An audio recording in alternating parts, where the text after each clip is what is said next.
Okie dokie, time to talk about 37 more of my favorite movies here. Um,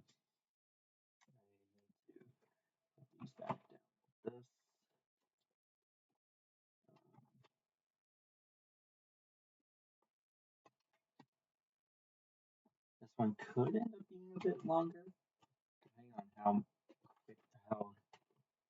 much I talk about particular titles.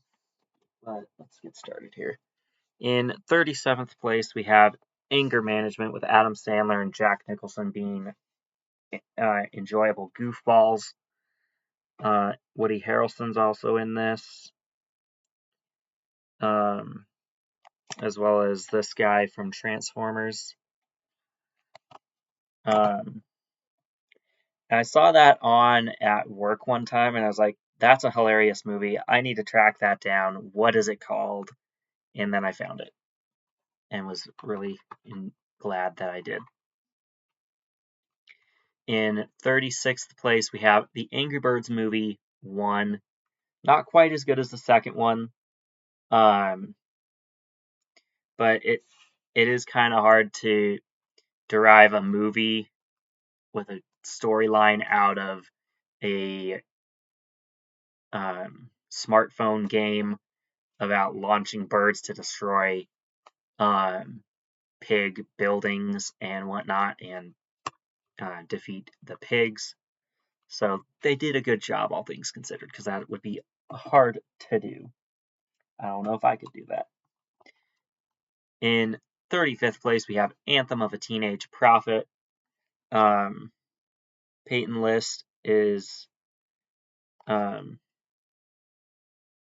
enjoyable to see in things.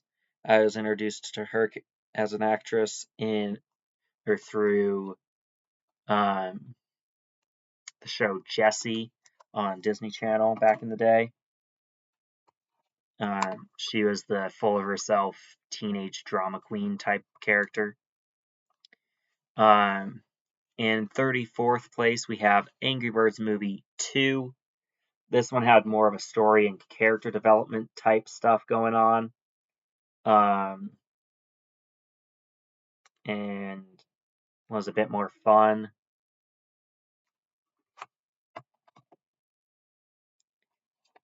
In 33rd place, we have Aquamarine, a good mermaid movie, where I believe Sarah Paxton is the mermaid, and Emma Roberts and JoJo are her friends. I don't know who JoJo is, but I've seen Sarah Paxton and Emma Roberts in other things. I've seen Emma Roberts work really well in a slasher, even, because she was in a horror movie. I think she was in, I want to say, one of the Scream movies. Let me know down in the comments section if that is correct. In 32nd place, we have Are We There Yet? Good road trip type movie, where two kids are driving Ice Cube insane. Yeah. Let's see here. You're going to scroll up a little bit to see where we're at. In 31st place, we have Are We Done Yet? This one's a home remodel story. Again, the kids are driving Ice Cube kind of nuts. Yeah.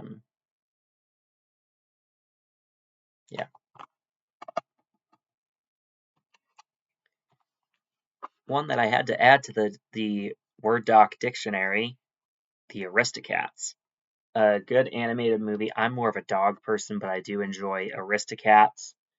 Grew up watching it, answering questions about it in Disney's Seen It. Fun game. If you haven't tried it, go ahead and do yourself a favor and try that if you're a Disney fan. It is a bit outdated at this point, but still good trivia. In 29th place, we have As Good as It Gets with Jack Nicholson and Helen Hunt. They play opposite each other as kind of co-stars, and they go on a little adventure and fall in love.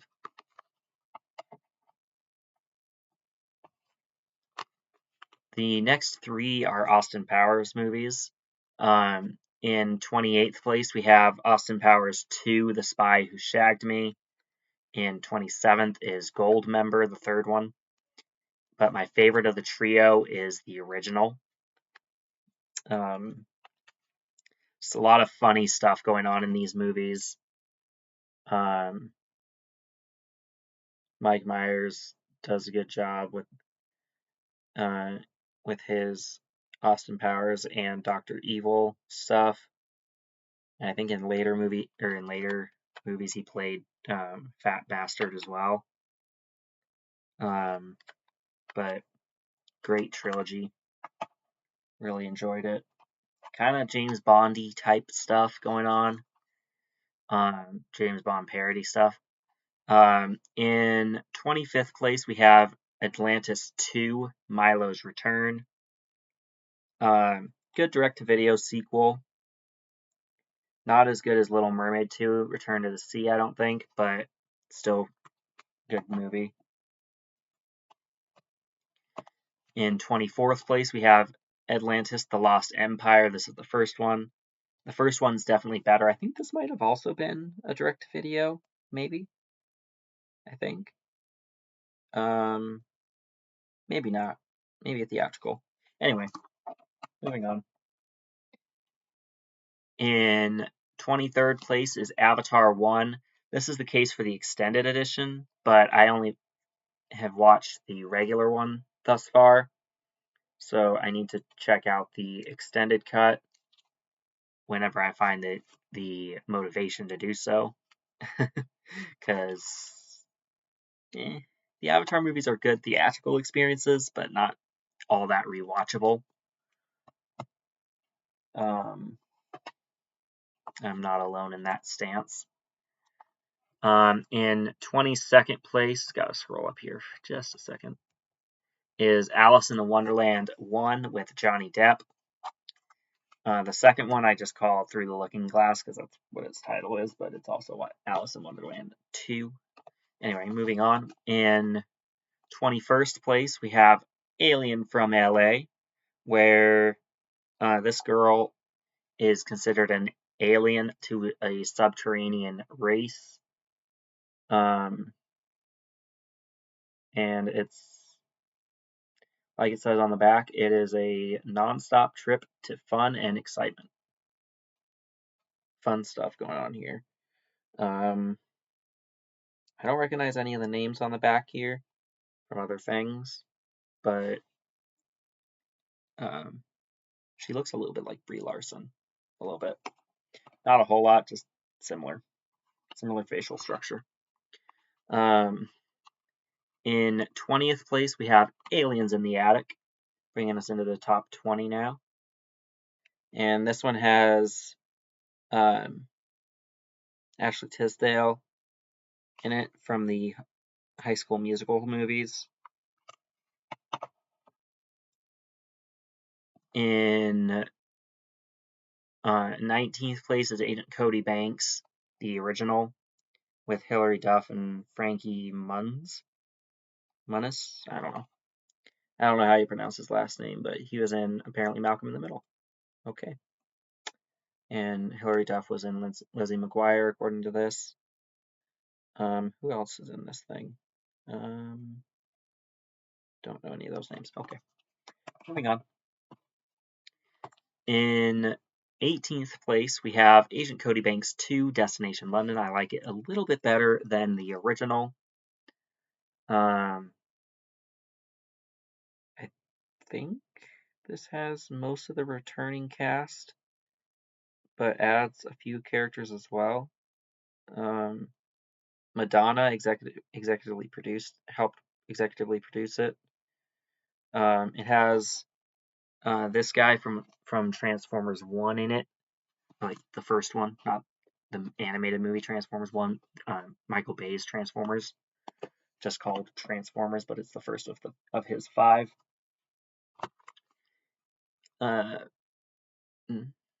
Okay, in 17th place is Alvin and the Chipmunks 3 Chipwrecked. I believe this one has Poker Face in it, and I'm not a big fan of that song personally. But the movie itself is good. In 16th place is Alice Through the Looking Glass with Johnny Depp. Also got Anne Hathaway and Helena Bonham Carter in this. The first one had the voice acting of Alan Rickman as the caterpillar. I don't remember the caterpillar's name, but I know he had a name. Epsilon, maybe? Anyway, moving on. In 15th place is Alvin and the Chipmunks 4 Road Chip. This one I saw in theaters, I think. The other ones I did not. Really good voice cast. And I believe Jason Lee was Dave Seville. Good to see him in things. I think this series is the only one I know him from. There he is right there. This one I watched last night. For some reason, my 4K player didn't like that this was a Region A disc, even though it's region free. So I put it in my Blu-ray player and it worked just fine. But this one will turn up again in a Christmas ranking that I'm trying to figure out on New Year's Eve. In 13th place is a very long title, Alexander and the Terrible, Horrible, No Good, Very Bad Day. And it is a lot funnier than the title would lead you to think, because that's a very long title. But it is very funny. It has Steve Carell, Jennifer Garner. This guy showed up in Agents of S.H.I.E.L.D. at one point. Yeah, fun stuff there. In 12th place, we have Alvin and the Chipmunks Meet the Wolfman. I watched this one last night with my dad, and it's a nice little Halloween special. Only an hour 17 minutes, so it's fairly short, easy to watch if you don't have a whole lot of time.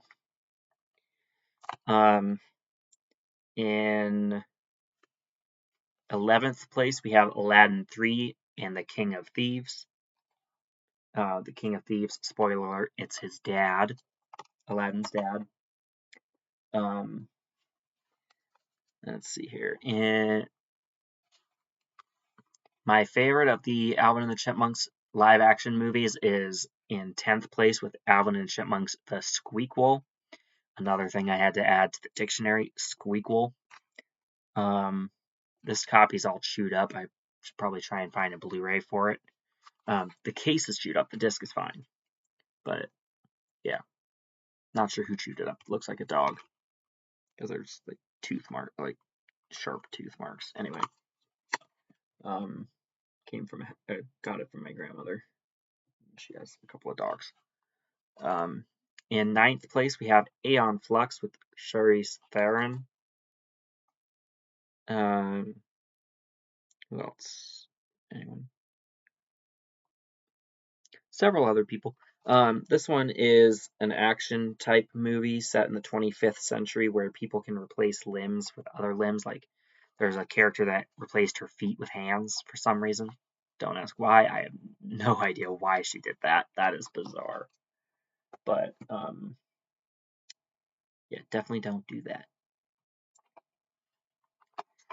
In 8th place, we have Alice in Wonderland, the animated version, and this one is an acid trip. Very trippy, weird stuff going on here. Almost like whoever wrote the script was very high, but very entertaining. And this is the special anniversary edition. A very different movie, both tonally and it's live action, not animated. In 7th place, we have America, Imagine the World Without Her. And very insightful to see the BS we've been fed for 5 years now. All started with this.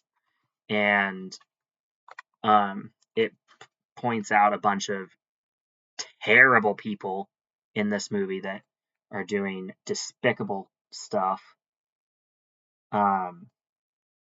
Great movie. Very informative. Not entertaining, but informative. In 6th place, we have After Earth. And this one is set 1,000 years after the Earth became pretty much uninhabitable to humans. Stars Will and Jaden Smith, father-son duo. Their characters are also father-son. Their spacecraft crashes on Earth, and they have to try and retrieve supplies from a considerable distance in an atmosphere that no longer supports human life. And Will Smith is coaching his character's son along, because Will Smith's character was badly injured and they needed, among other things, medical supplies to take care of him. In 5th place, we have Aladdin 2, Return of Jafar. Very good movie, lives up to the original cartoon version.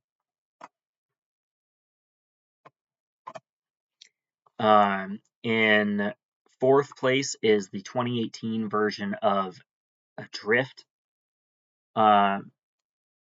Good romance movie, where they get lost at sea.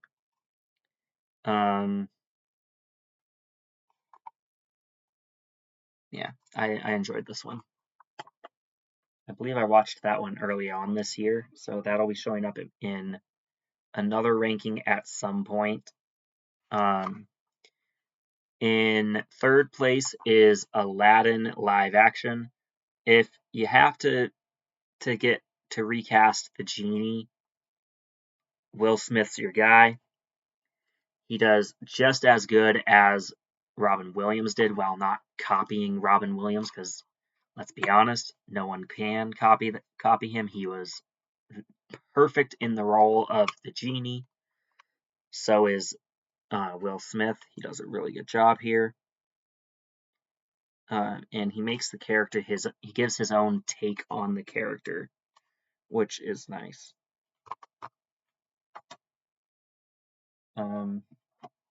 Our runner-up is Aladdin, the classic cartoon version. Speaking of Robin Williams as the genie, here it is.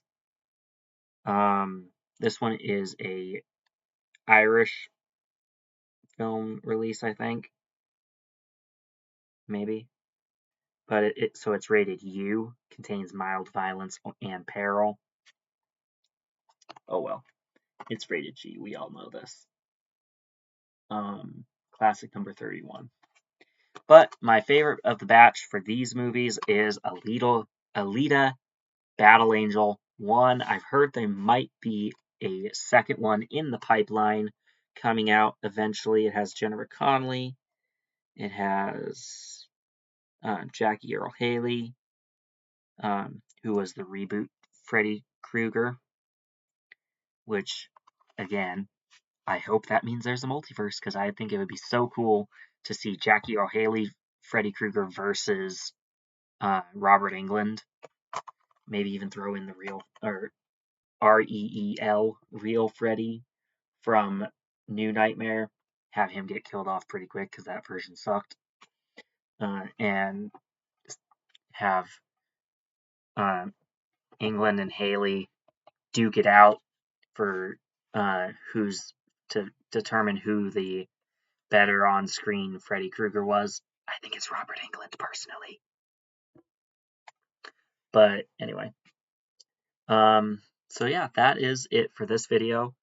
Almost 20 minutes. By the time I make my closing remarks, it'll be about 21 minutes. If you liked this video, to like, comment, and subscribe if you haven't already. Spread the word about my channel, and I managed to get a subscriber up in Canada, which is interesting. I didn't realize I had influence up there, but apparently someone in Canada found my channel. At least one person. I've chatted with them a bit in the comment section before, and I showed him some movies he wasn't aware of in one of my videos. So I succeeded in doing that. Woohoo! Go me! Woo, woo, woo. All right. That is it for this video. And as always, keep talking movies and TV.